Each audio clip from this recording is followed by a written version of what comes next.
तो ऐसे इस त्योहारों के सीजन में ही ये नया वर्ष प्रारंभ हो रहा है। नए वर्ष में किसान भी बहुत एक प्रसन्न मुद्रा में अपने साल भर की कमाई को घर में लेके जाएगा और फिर अगले महीने में नए वर्ष के नए उत्साह में फसल की फिर बुआई करेगा। ऐसे समय में ही अपने चुनाव आया है। जहाँ एक और नए साल की या किसान की इस उत्साह की स्थापना दिवस की हमें खुशी है, वहीं ये जो चुनाव है ये भी 5 साल बाद एक उत्सव की तरह आता है। इसको भी लोकतंत्र का उत्सव, एक त्योहार ये माना जाता है। और भारतवर्ष का ये जो लोकतंत्र है, 5 साल बाद ये चुनाव होता है। दुनिया का सबसे बड़ा डेमोक्रेटिक फेस्टिवल होता है, सबसे बड़ा, क्योंकि दुनिया में इतनी बड़ी कोई और पार्टी नहीं है किसी डेमोक्रेटिक देश के अंदर जितनी अपनी है। तो इस देश के अंदर एक मनन चला है, एक चिंतन चला है, और इस चिंतन में से सरकारें जो हैं जब भी चुनाव आता है तो जनता के पास जाती हैं। किस लिए जाती हैं? वो जाती हैं जैसे कोई अपना एक दुकानदार या अपना कोई इंडस्ट्री का आदमी किसी एक लाइसेंस को रिन्यूअल करने के लिए जाता है जब उसकी एक्सपायरी हो जाती है। रिन्यू कराने आना, अपना लाइसेंस अपना कराने आना, इस तरह का रिन्यूअल भारतीय जनता पार्टी सरकार बनाने वास्ते 5 साल बाद फिर तुहाडे कोलों आई है कि तुसी ये रिन्यूअल करके दो अपने साइन नाल। और हर 5 साल बाद करना पड़ता है।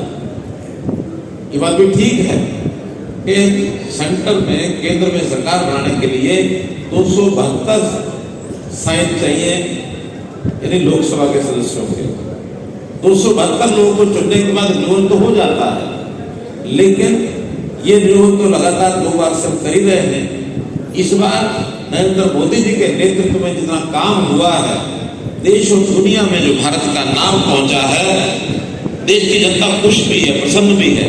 फिर भी चुनाव होता है तो इस बार रिन्यूअल केवल जिस शाही से पहले करते उससे नहीं, इस बार का रिन्यूअल पार्टी को भी अपेक्षा है, नेता को भी अपेक्षा है कि इस बार गोल्डन शाही के अंदर रिन्यूअल करें। और गोल्डन शाही में तब होगा जब हमें संख्या को कितनी बार 400 बार, अब की बार 400 बार। और उस 400 में हरियाणा की भी 10 सीटें हैं। हरियाणा के अपने 10, पहले भी हमने 10 की 10 जीती है। 10 की 10 जीत करके आप लोगों ने मोदी जी की झोली में डाली है। उत्साह उससे भी ज्यादा है। 10 में तो कोई संकोच नहीं है, लेकिन इस बार और ज्यादा मार्जिन से, बड़े अंतर से यदि जीत करके आगे बढ़ेंगे तो ये जो केंद्र सरकार के प्रति, नरेंद्र मोदी जी के प्रति जो हमारा विश्वास है, हमारा भरोसा है, ये और ज्यादा बढ़ेगा। आज मोदी जी ने देश की जनता को एक परिवार मान करके, ये साडा अपना परिवार है, इसके लिए काम करना है, किसी गैर पराये के लिए काम नहीं करते। सत्ता संभालते ही एक संकल्प, चाहे सेंटर में मोदी जी हो, चाहे हरियाणा में आपका ये मनोहर लाल भाई हो, हमने एक संकल्प लिया था, ये अपना मेरा पूरा परिवार, पूरा अपना परिवार। लोग कई बार, खास करके विपक्षी कांग्रेस के लोग, मुझे कभी कभी थोड़ा हल्की भाषा में बोल देते थे, एनू की पता, ये अपना परिवार ही है। थोड़े दिन पहले सुनता है, थोड़े दिन बाद में उन्होंने जवाब दिया कि सुनो, हरियाणा में 2,82,06,595 ये मेरे परिवार में बने। ये है मेरा परिवार। इस परिवार की दुख सुख की चिंता है, मेरी चिंता है। जिस तरह घर दे विच 5-10 मैंबर होंगे ने, तो मापे का ध्यान सब तो ज्यादा किस मैंबर पे जाता, किसका ध्यान ज्यादा रखना चाहिए? दसो, जेड़ा कमजोर हो, क्योंकि उन्हें अपने परिवार के सब मैंबरों को आगे लेके बढ़ना।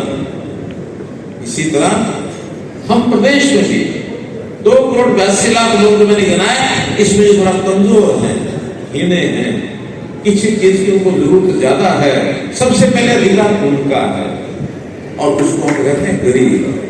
गरीब आदमी का अधिकार, ये सबसे पहला अधिकार है सरकार के साथ।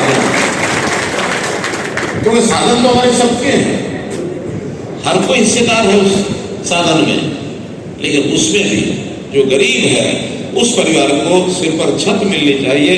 मोदी जी ने लगभग 3 करोड़ परिवारों को सिर पर छत दी। आगे के लिए भी घोषणाएं की कि और अगले साल में 4 करोड़ नए परिवारों को और सिर पर छत मुहैया कराएंगे जो अभी भी रह गए हैं।